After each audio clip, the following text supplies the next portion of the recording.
नमस्ते प्रणाम दोस्तों, मैं वैष्णवी। मैं पूजा लोगी। हम कलावती। नमस्ते, हम सुमन अवधि लोगी। तो सभी का स्वागत है गाने के सफ़र चैनल पे। आइए एक बहुत प्यारा सा आप सभी के बीच सोहर पर का उठान गीत लाए हैं। कैसा लगा कमेंट में जरूर बताइएगा। अच्छा लगे वीडियो को लाइक कीजिएगा, शेयर कीजिएगा, चैनल को सब्सक्राइब कीजिएगा।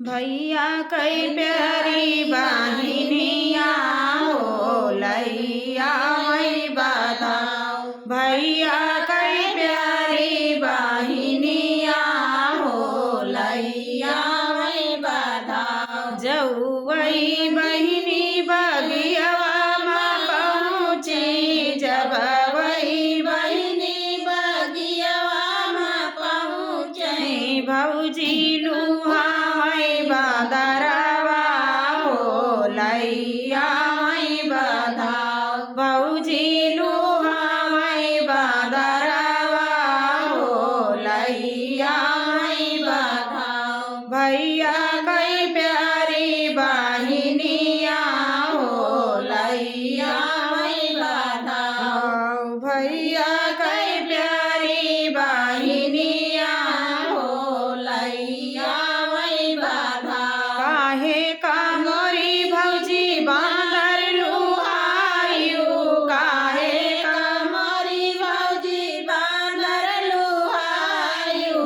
बाबा कई पाला कुकुरावा हो हमा दिया बैलुहाई, बाबा कई पाला कुकुरावा हो हमा दिया बैलुहाई। भैया कई प्यारी बहिनिया हो मैया मई बताओ, जौवई बहिनी दुआरवा पे पहुँची, जब वही बहिनी दुआरवा पे पहुँची, भौजी बिछाई दी काटवा हो लैया मई बताओ, भौजी बिछाई दी काटवा हो लैया मई बताओ। काहे का मोरी भौजी काटवा बिछायु, काहे का